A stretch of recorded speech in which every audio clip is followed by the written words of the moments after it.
Empezamos la primera clase de diques verticales y vamos a seguir la misma metodología que hicimos en los diques en talud. ¿Qué es lo primero que hicimos en los diques en talud? El dibujo. Pues es lo mismo que vamos a hacer en los diques verticales. Luego lo primero va a ser el dibujo. Vamos a pintar un dique vertical clásico. Y en este dique vertical vamos a ver las diferencias que nos vamos a encontrar básicamente en la cimentación. Este sería clásicamente el dibujo de una estructura monolítica vertical y siguiendo este esquema vamos a pintar otro dique vertical.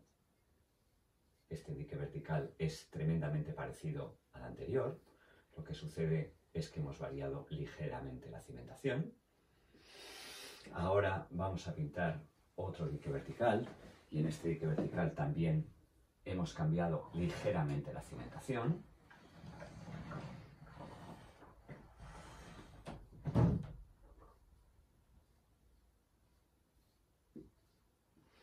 Y finalmente, imaginaros que tenemos un dique vertical en una gran profundidad y al estar en una gran profundidad hemos decidido hacer un dique vertical donde tuviéramos en primer lugar un todo uno, luego tuviéramos una estructura de filtro, después un enrase,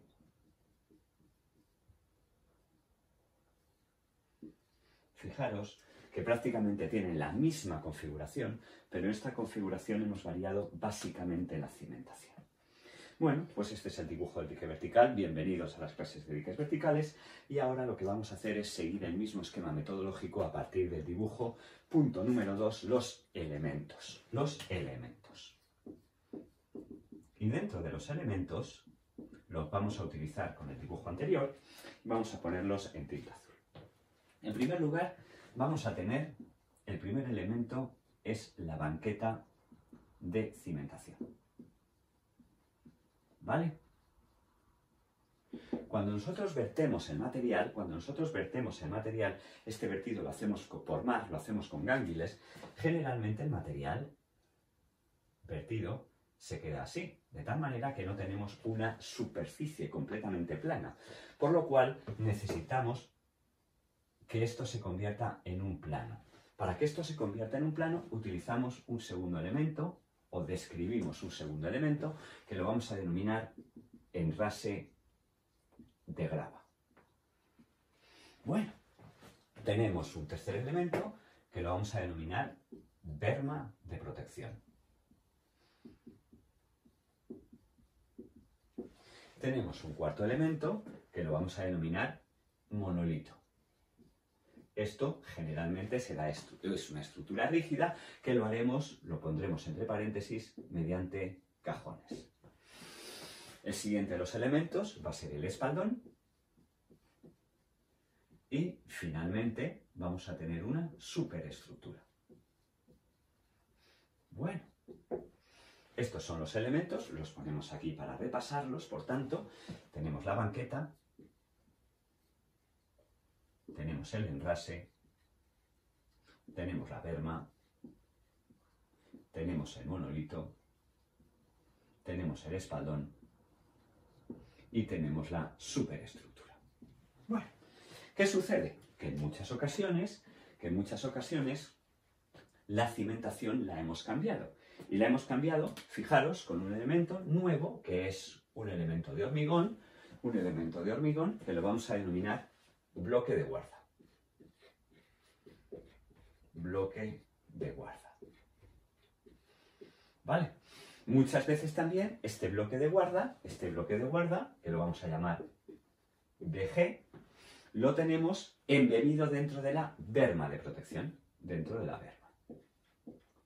Y finalmente, como os decía antes, si tenemos un dique a mucha profundidad, lo más lógico es que graduemos el material, luego esto sea un todo uno, ¿vale? Esto cumpla una condición de filtro, esto sea el enrase,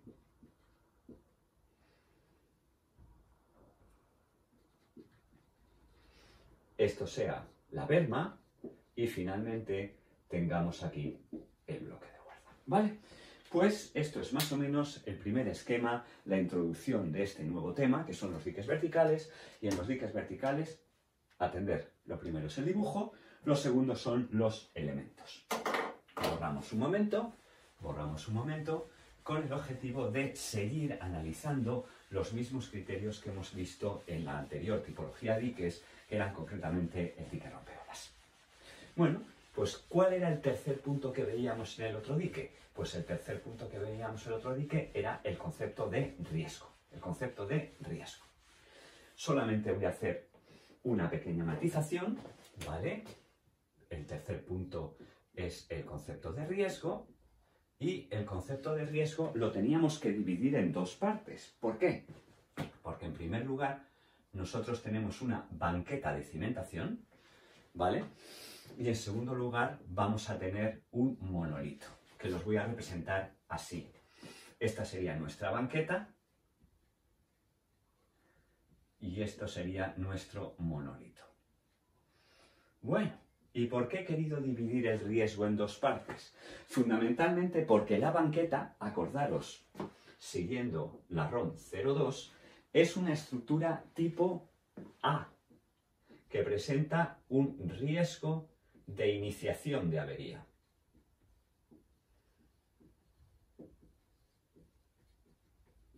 Mientras que el monolito, siguiendo también la 02, es una estructura tipo B. Luego, por tanto, presenta un riesgo de destrucción total. ¿Vale? Evidentemente, si nosotros siguiéramos haciendo los análisis de las diferentes recomendaciones, veríamos, lo voy a poner en azul, como en la banqueta, esta sería la banqueta, siguiendo la 00, probablemente estaríamos pensando en una probabilidad de fallo de 0,20 porque estaríamos ante un ISA S1. Mientras que en el monolito, ¿vale? Estaríamos hablando de una estructura que tiene, según la 00, una probabilidad de fallo de 0,10 y, por tanto, un ISA S2. Siempre que analicemos el riesgo, tendremos que diferenciar entre qué parte de la estructura vamos a calcular o qué elemento de la estructura vamos a calcular según el punto tercero. ¿Y por qué esto es tan relevante? Esto es tan relevante por varias cosas. En primer lugar,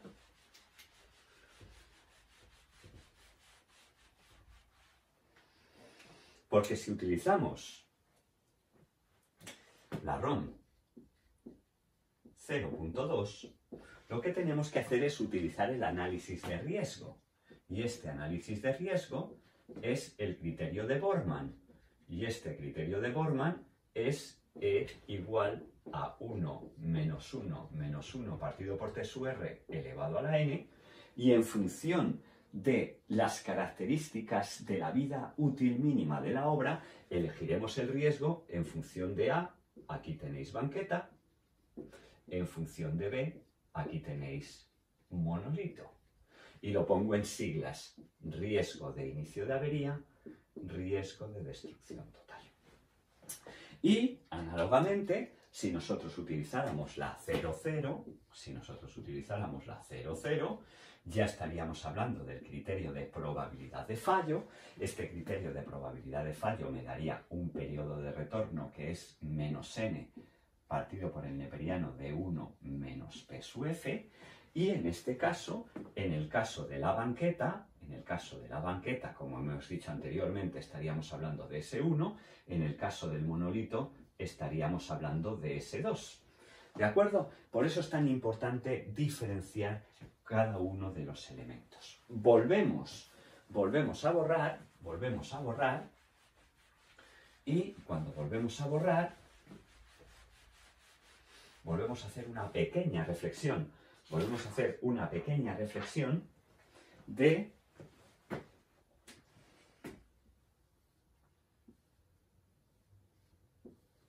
que esta banqueta es flexible, deformable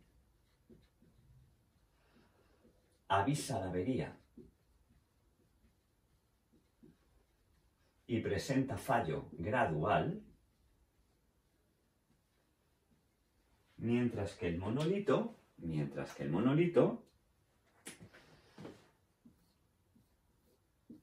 es rígido, tiene un fallo instantáneo,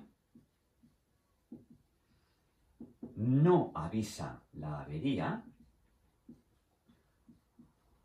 y su problema puede estar derivado de que desliza, vuelca o se hunde. ¿Vale? Bueno, hemos resumido en el punto 3 el concepto de riesgo separándolo entre la banqueta y el monolito. Bueno, una vez hecho esto y conectando con lo que hemos puesto en este punto, y para hacer el primero de los ejemplos del día, es el punto 4, cómo lo tratan la ROM.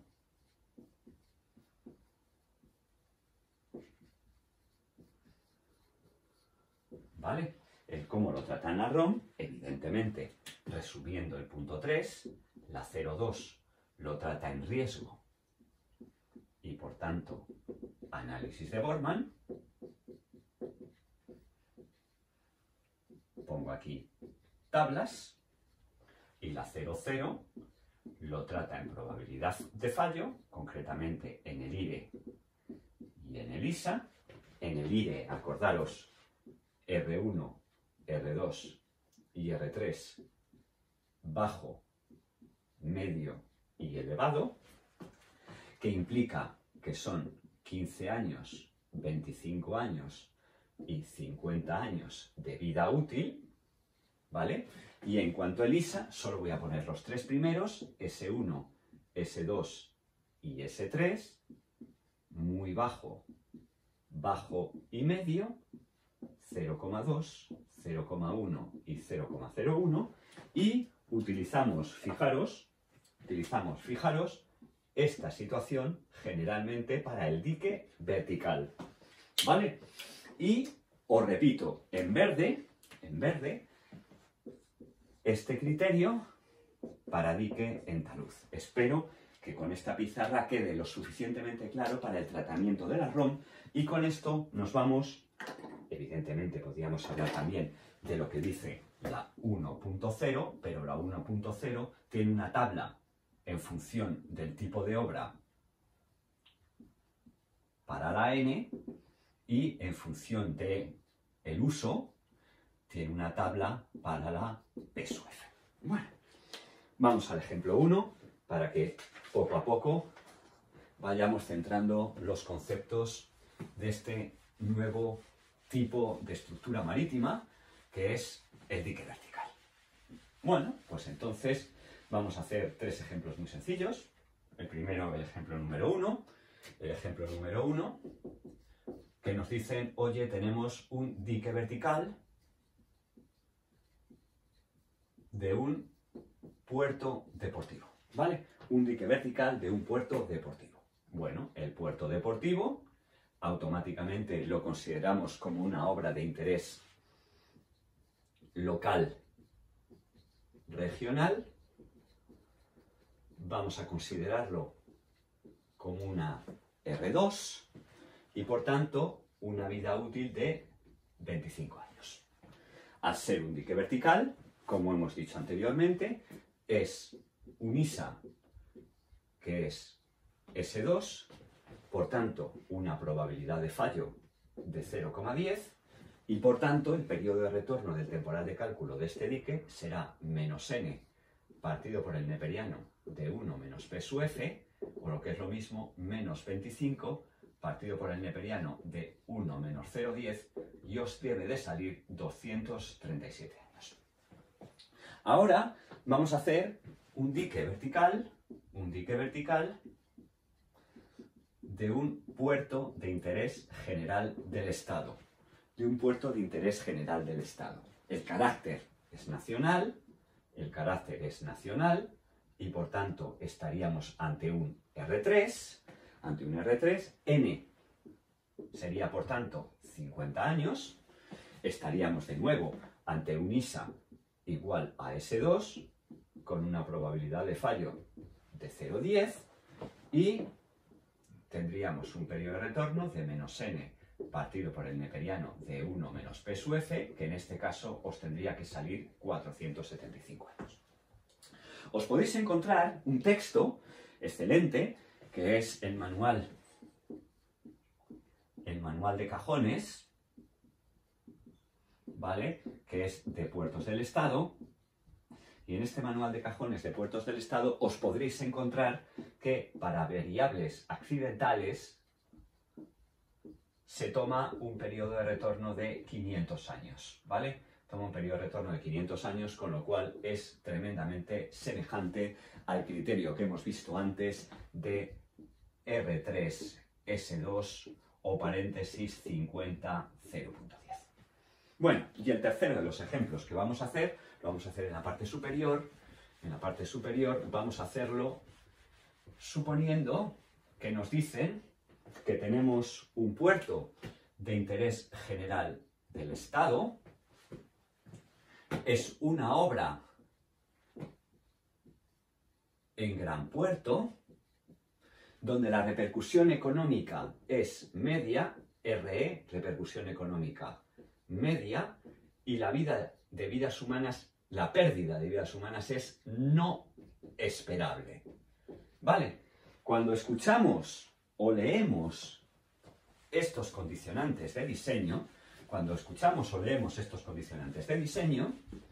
pues automáticamente nos damos cuenta que nos están diciendo, oye, este ejemplo lo tienes que realizar mediante la ROM 0.2 o por tanto mediante el criterio de Leo Borman.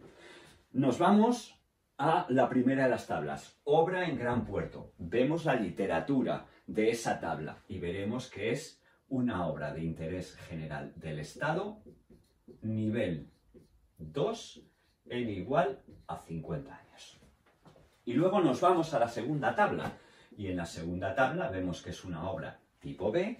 Al ser una obra tipo B es riesgo de destrucción total, y al ser riesgo de destrucción total nos vamos a la tabla y comprobamos posibilidad de pérdida de vidas humanas no esperable. Repercusión económica en caso de inutilización. Hemos dicho media. Vemos el valor y sale 0,15. Luego automáticamente 0,15 será 1 menos 1 partido por T sub R elevado a 50, y de aquí sacamos T sub R 308 años. ¿Vale? Fijaros la conclusión que hemos sacado de este primer ejercicio. La conclusión que hemos sacado de este primer ejercicio es que cuando una obra era de interés local o regional, estamos hablando de periodos de retorno de 237 años. Y cuando una obra era de carácter nacional, estamos hablando, en este caso, 308 años, y en los casos anteriores, 475 años o 500 años. ¿Vale? ¿Qué quiere decir esto? Quiere decir esto que el periodo de retorno en un dique vertical, es mayor que el periodo de retorno en un dique en talud. ¿Y esto cómo lo relacionamos? Fundamentalmente por la forma de fallo, porque esto falla de forma instantánea y esto falla de forma gradual, y por eso estamos utilizando un periodo de retorno superior.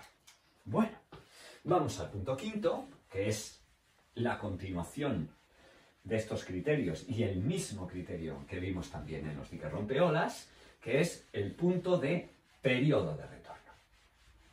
Bueno, periodo de retorno. Vamos al punto quinto. Quinto, periodo de retorno. Bueno, acordaros, lo voy a poner en esa parte de la pizarra, que en un dique en talud, dijimos que el periodo de retorno era un coeficiente alfa por la vida útil. coeficiente alfa por la vida útil. Y este coeficiente alfa pertenecía a un intervalo entre 1 y 5. Bueno, pues aquí vamos a hacer absolutamente igual, lo mismo. En un dique vertical,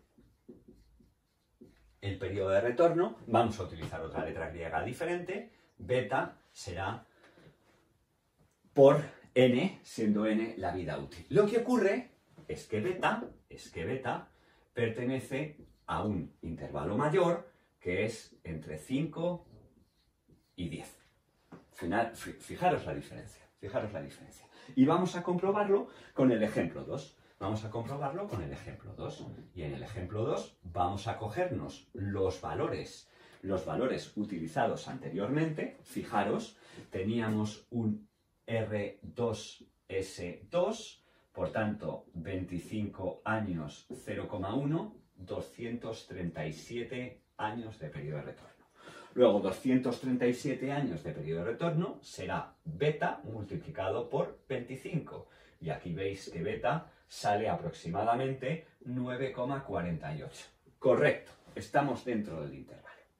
Vamos a coger el siguiente caso, que era un R3S2. Estamos ante una pareja 50-01, que era 475 años, que es beta por 50, y en este caso tenemos un beta que sale justamente 9,5. Y estamos en el tercer caso, que es el caso que hemos utilizado E y N. E y N, en este caso, era una vida útil de 50 y hemos utilizado 0,15 según la ROM 02. Esto salía 308, esto es igual a beta por 50, y os saldrá un beta que es aproximadamente 6,16. ¿Vale? De tal manera que veis en el ejemplo 2 que se está cumpliendo perfectamente lo que dice la ecuación que acabamos de plantearos. T sub R es igual a beta por N. Bueno, seguimos el mismo esquema, y dentro del mismo esquema vamos a pintarnos de nuevo un puerto,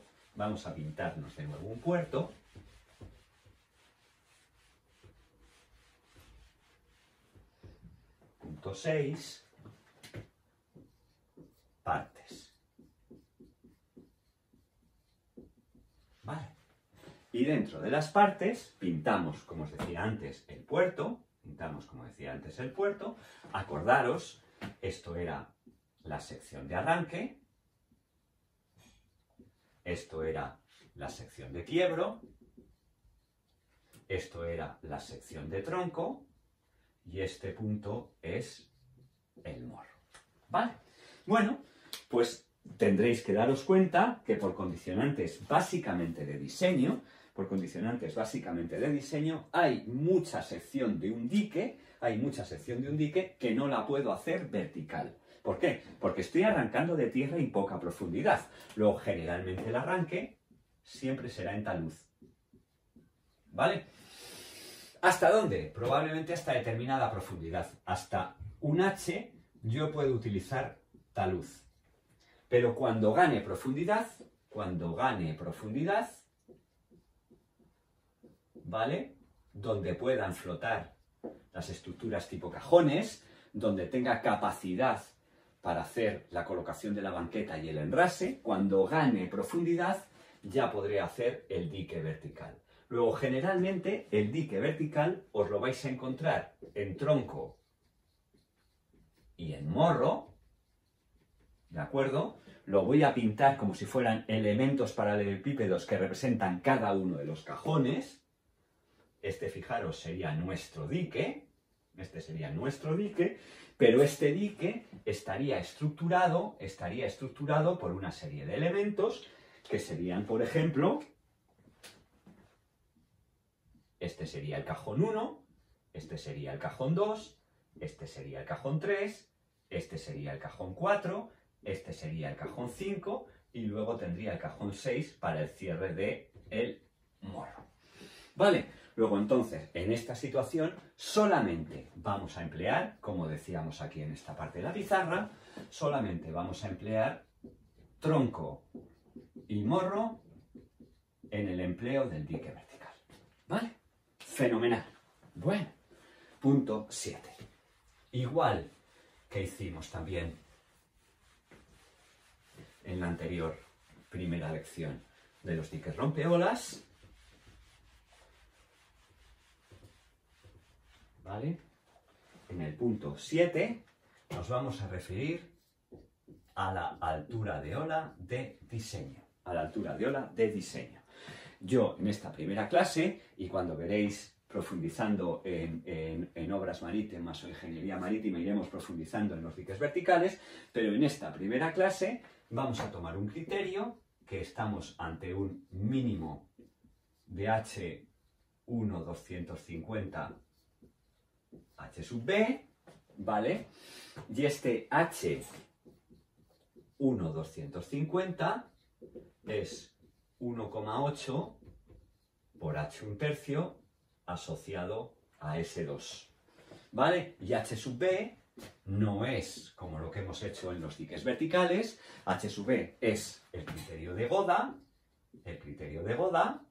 ¿vale? Y en este criterio de Goda voy a colocar el criterio de Goda en oleaje que es regular, que es 0,17 por L0, que multiplica a 1 menos la exponencial de menos 1,5 pi H sub B partido por L0, 1 más 15 tangente a la 4/3 de la pendiente del terreno. ¿Vale? Lo que vamos a hacer en estas clases es suponer que tenemos un dique vertical, que lo voy a poner entre comillas, perfecto. ¿Qué significa que un dique vertical sea perfecto? Va a ser un dique vertical donde tenemos reflexión completa,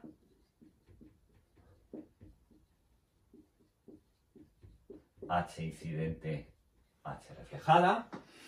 Punto número 2, tenemos, ya veremos, un H sub B estrella menor que 0,30, lo veremos en la segunda de las lecciones, y tenemos pequeñas olas, es decir, la H sub S asociado a S2 partido por H, que es la profundidad, va a ser menor que 0,35. Cuando se den estas condiciones, que es lo que vamos a trabajar en estas primeras lecciones de diques verticales, la H de diseño va a ser H1,250 y por tanto apellido no rota. ¿Vale? Vamos a hacer una especie también de repaso para que os sirva un poco para clarificar conceptos. Ya en clases más avanzadas de ingeniería marítima veremos las olas en rotura tanto con oleaje regular como con oleaje irregular. Y entonces lo que quiero hacer aquí es una especie de repaso. Imaginaros que nosotros tuviéramos un registro, ¿vale? Tenemos aquí un registro de n olas, tenemos aquí un registro, aquí os lo he puesto, un registro de n olas, que los hemos ordenado, sea este el registro de n olas, ¿vale? N olas, ¿vale? Cojo, lo pongo en azul, cojo el tercio de olas más altas, sea este el tercio de olas más altas, ¿vale? Este sería el 1/3 de n, y este 1/3 de n lo hemos hecho el promedio, y con este promedio nos da h 1/3. Y ahora lo que hemos hecho, fijaros, lo que hemos hecho es, hemos cogido esto, ¿vale? Este es 1 partido por 250 por n, y con esto hemos hecho el promedio y con este promedio hemos calculado H1 250. Luego, H1 250 es mayor que H1 tercio y H1 250 vale 1,80 por H1 tercio, como hemos puesto en el punto anterior. Bueno, seguimos. Esto lo hemos hecho para repasar un poco los conceptos de geometría estadística y que no os perdáis en las H1 tercios, en las H1 veinteavos, 1 diezavos o H1 250, etc. Bueno, nuestro siguiente punto, el punto 8, es las diferentes formas de obtener la solicitación de diseño. ¿Vale? La solicitación de diseño. ¿Vale? ¿Cómo vamos a obtener la solicitación de diseño? Bueno, la primera y más fácil es lo que hemos contado anteriormente, el criterio del profesor Goda. El criterio del profesor Goda utiliza H1 250, que es 1,80, H1 tercio asociado a S2. El segundo de los criterios, vamos a utilizar algo que también recordaréis de geometría estadística, que es Longe-Higgins, y Longe-Higgins nos permite calcular la H máxima de n, en función de la altura de ola significante. Luego, acordaros, es H sub S partido por la raíz de 2 por la raíz del neperiano de n más 0,2886 partido por la raíz del neperiano de n. Bueno, y finalmente imaginaros que a nosotros nos dan una determinada distribución de banda estrecha o nos dan una distribución, por ejemplo, de Rayleigh, y en esta distribución de Rayleigh, acordaros que nos pueden dar una determinada probabilidad de h, que será e a la menos 2 h partido por h significante. ¿Vale? Luego, generalmente nos podremos encontrar las fórmulas de cálculo de los diques de diferentes maneras. Y dentro de los diques verticales podremos encontrarlo mediante Goda, podremos encontrarlo mediante Longe-Higgins o podemos encontrarlo mediante la distribución de Rayleigh. Bueno, si os acordáis, en los diques en talud, el siguiente epígrafe era la cimentación. Bueno, pues aquí vamos a hacer lo mismo. Seguimos el mismo esquema metodológico. Luego el punto 9 va a ser la cimentación. Y es ligeramente diferente a lo que vimos en el anterior tipo de dique. ¿Por qué es ligeramente diferente? Es ligeramente diferente porque, bueno, la primera idea no, por supuesto. Esta es la bajamar, ¿vale? Luego volvemos a apuntar aquí.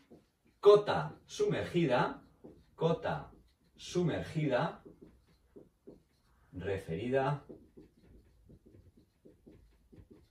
a bajamar. Primer criterio. ¿Vale? Y el segundo criterio para analizar las cimentaciones es una idea de Iribarren. Y esa idea de Iribarren es que nosotros vamos a colocar una banqueta de cimentación. Es el primero que coloca los diques verticales sobre cimentación, porque Giraud, que es anterior a Iribarren, los ponía directamente sobre el terreno natural, y Seinfeld, que también es anterior a Iribarren, también los ponía directamente sobre el terreno natural. Y entonces Iribarren nos va a dar una condición de cimentación donde esta H tiene que ser mayor que 2H máxima. Estamos cambiando ligeramente la teoría de Iribarren, pero para que lo comprendáis mejor.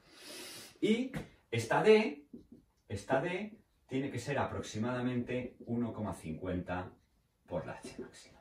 Luego, este va a ser básicamente nuestro primer criterio de cimentación desde la perspectiva geométrica.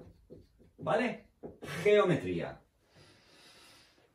si hiciéramos un parangón con los diques en talud, acordaros, la primera idea era el concepto de la cota sumergida bajamar y luego definimos diques en aguas someras por debajo de 20 metros, diques en aguas profundas por encima o iguales a 20 metros para definir el criterio de la BSI 1,5 HSUS, aguas someras, 2 HSUS, aguas profundas. Este va a ser nuestro criterio geométrico. Antes de empezar a calcular, quiero hacer un punto 10 que, unido con la geometría, nos permita tener muy clara la nomenclatura, ¿vale? Porque tenemos un problema, y ese problema se llama que hay una escuela de diques verticales que es claramente japonesa y hay una escuela de diques verticales que es claramente europea. Luego, no coinciden en nomenclatura. Y al no coincidir en nomenclatura, eso provoca en cierta medida algunos errores. ¿Vale? Entonces, yo os pinto para que tengáis muy claro cómo se llaman las variables. ¿Vale? Siempre estoy refiriéndome a la bajamar. ¿Vale? Vuestro 0 más menos 0.00. Y nos vamos a pintar nuestro dique vertical. Sea este nuestro dique vertical. Esta es la banqueta, este es el enrase de grava, y este es el monolito. Entonces, primera variable, la profundidad al pie. La profundidad al pie la vamos a llamar H o H sub S. H lo veréis en la escuela japonesa, H sub S lo veréis en la escuela europea.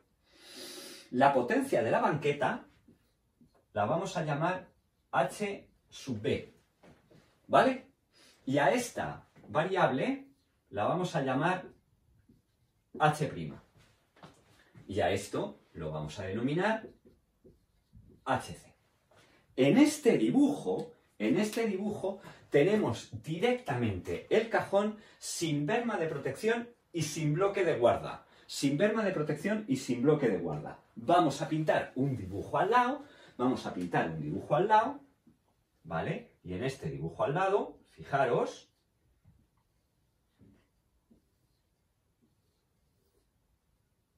¿vale? En este dibujo al lado, haríamos lo mismo. Esto sería mi H igual a H sub S. Esto sería mi H sub B. Esto sería mi H'. Esto sería mi H sub C. ¿Vale? Pero aparece una variable nueva. Y esa variable nueva es la que vamos a llamar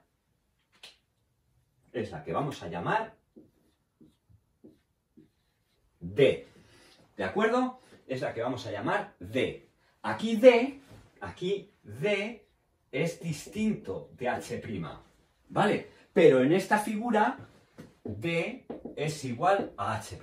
¿Vale? Por eso he querido hacer este epígrafe de nomenclatura con el objetivo de que os quede bastante claro. Bueno, igual que hicimos en los diques en talud, venía aquí la fórmula de Van der Meer, ahora vamos a plantear el cálculo de los elementos, de la banqueta, ¿vale? El cálculo de los elementos de la banqueta. Bueno, entonces iríamos al punto 11, cálculo de los elementos de la banqueta. ¿Vale? Y dentro del cálculo de los elementos de la banqueta hay que hacer un homenaje, porque es una fórmula española, concretamente la fórmula de Madrigal, Braulio González Madrigal, un gran ingeniero que estaba en el CEPIC y que falleció hace ya algunos años, y de Valdés, ¿vale? Que sigue en el Centro de Estudios de Puertos y Costas en el Laboratorio de Experimentación Hidráulica, ¿vale? Volvemos a pintar. tenemos nuestra banqueta, ¿vale? Acá. Tenemos, esto lo hemos llamado H sub S y esto lo hemos llamado H'. Acordaros lo que decíamos también, vamos a suponer que todos los elementos son cúbicos, luego por tanto el volumen de este cubo es d cubo, el peso es gamma por d cubo, luego d es la raíz cúbica de w partido por gamma, y acordaros también que habíamos definido el coeficiente relativo de pesos específicos, que era este. Bueno, pues la fórmula de Madrigal y Valdés nos dice H sub S. Ojo, estamos calculando una banqueta. Al estar calculando una banqueta, esta H sub S está referida a una obra que tiene riesgo de iniciación de avería, ¿vale? O que tiene un ISA S1, por tanto una probabilidad de fallo de 0,2, desde el punto de vista teórico, ¿vale? Partido por delta D sub n sub 50, que ya sabemos lo que es, porque aquí tenemos cuánto vale D y cuánto vale delta, igual a 5,80 H' partido por H sub S, sabemos lo que es H' partido por H sub S, menos 0,6 por N0 elevado a 0,19. Aquí os presento la fórmula de Madrigal y Valdés. Bueno, voy a borrarlo todo porque quiero escribir la fórmula de Madrigal y Valdés aquí de nuevo para que intentemos conocer el valor de N0. ¿Vale? La voy a escribir aquí para que no se os olvide. H sub S partido por delta D sub n sub 50 es igual a 5,80 H' partido por H sub S menos 0,60 elevado a N0 a la 0,19. Fenomenal, perfecto. ¿Qué significa N0? N0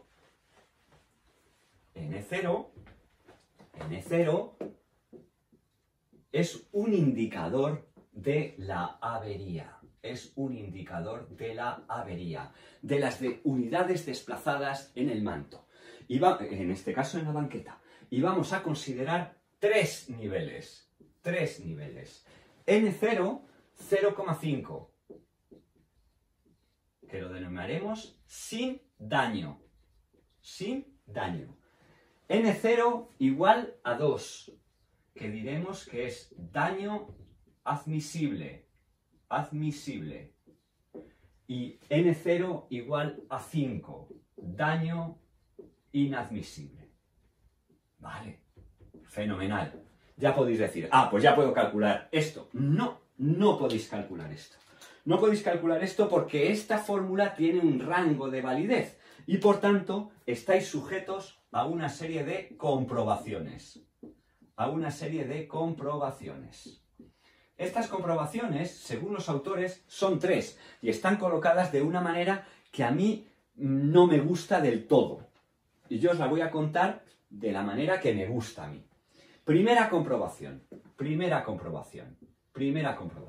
Es una comprobación muy sencilla. 0,50 tiene que ser menor que H' partido por H sub S, menor que 0,80. Acordaros, pinto aquí el dibujo, ¿de acuerdo? Esto era H sub S y esto era H'. Segunda comprobación. Nos vamos al ancho, ¿vale? El ancho de la cimentación, desde el punto de vista hidráulico, no desde el punto de vista geotécnico, desde el punto de vista hidráulico. 0,3 tiene que ser menor que B sub B partido por H sub S menor que 0,55 y B sub B es B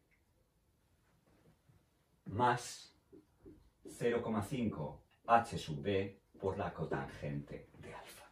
¿Vale? Ya veréis, cuando veamos el criterio de Bregner o cuando veamos el croquis de un dique vertical, cómo esto lo vamos a tener perfectamente resuelto con el criterio de Bregner.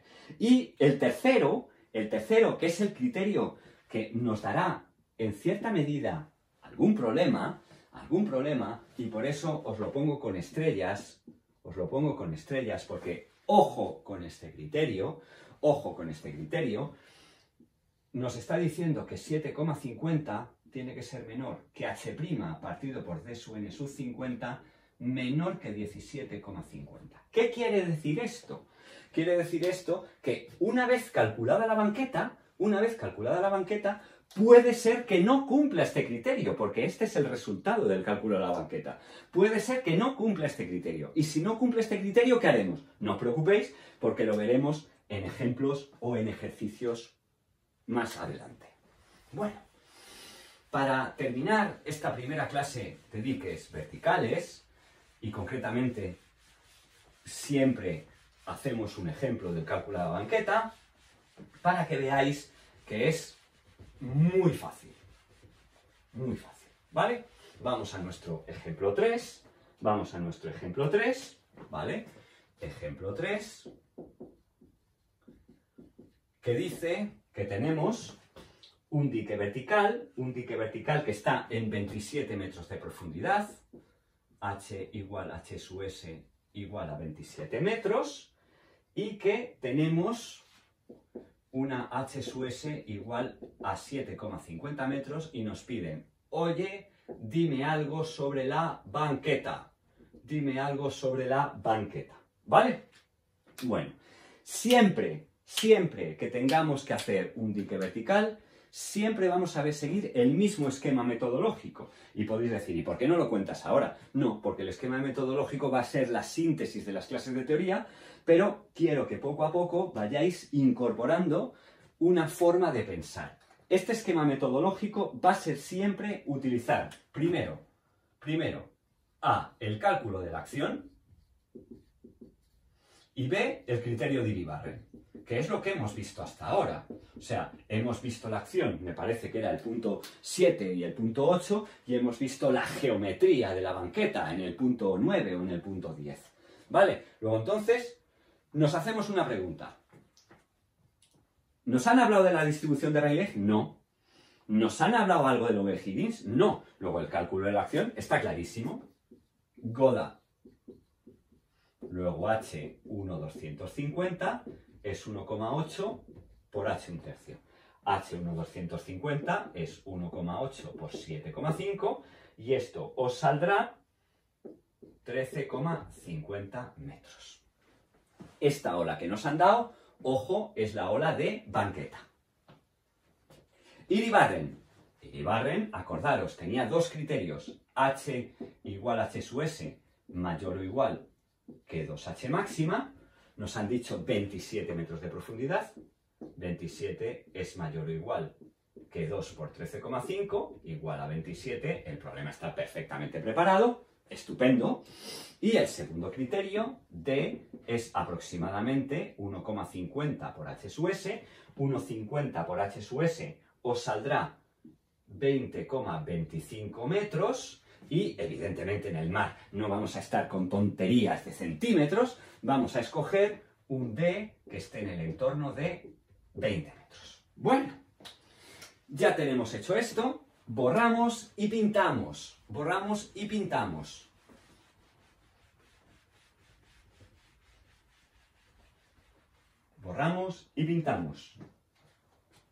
Entonces, este sería nuestro nivel de referencia, nuestra 0. Tenemos aquí nuestra menos 27, ¿vale? Y nuestra banqueta, por el criterio de Iribarren, por lo que hemos dicho anteriormente, hemos decidido ponerla a la menos 20. De tal manera que pongo aquí h' igual a 20 y pongo aquí h sub s igual a 27. ¡Ya está! Lo único que tenemos que hacer es tener cuidado a la hora de aplicar fórmulas. Vamos por ello. ¿Vale? H sub s partido por delta d sub n sub 50 será 5,8 h' partido por h sub s menos 0,6 n0 elevado a 0, 19. Lo tenemos todo, joder. Será 7,5 partido por 2,65, suponemos escollera, dividido por 1,025, menos 1 por d sub n sub 50, igual, que es lo que tenemos que calcular, el peso de las unidades. Será 5,80, h' 20 partido por 27, menos 0,6, vamos a calcular sin daño, 0,50 a la 0,19. Hacéis este número y el d sub n sub 50, que lo vamos a utilizar, os saldrá 1,458 metros y el w sub 50 sale un poco grande, que es 8,2 toneladas. 8,2 toneladas. ¿Vale? No nos podemos quedar aquí. No nos podemos quedar aquí. ¿Por qué no nos podemos quedar aquí? Porque tenemos que ver si lo que hemos calculado ahora mismo es correcto o no es correcto. ¿Cómo? Con las comprobaciones. Con las comprobaciones. ¿Cuáles son las comprobaciones? Vale, comprobaciones. Comprobación 1. 0,50 es menor que h' partido por h sub s menor que 0,8. ¿Qué tenemos? 20 partido por 27. 20 partido por 27 os va a salir, a ver si lo veo, que no lo veo, 0, bueno, no lo veo, 0,70 y tantos menor que 0,8 es correcto. Comprobación 1. Comprobación 2. Comprobación 2. Es el ancho, que todavía no lo hacemos. No lo hacemos porque veremos el criterio de Brebner en la segunda clase. Pero comprobación 3, fundamental. Comprobación 3. ¿Vale? Y la comprobación 3, ¿qué me dice? ¿Cuánto vale h' partido por d sub n sub 50? h' partido por d sub n sub 50 es 20 partido por 1,458. Y esto vale 13,7. Fenomenal. Cumple perfectamente, menor que h' partido por d sub n sub 50, menor que 17,5. Nos ha salido muy alta el peso. No sé si tendremos en una cantera piedras de estas características, pero hemos resuelto el primero de los ejemplos de la banqueta utilizando la fórmula de Madrigal y comprobando exhaustivamente las comprobaciones de la misma. ¿Vale? Aquí nos quedamos hoy. Esta es la primera clase de diques verticales. Os espero mañana. Hasta mañana.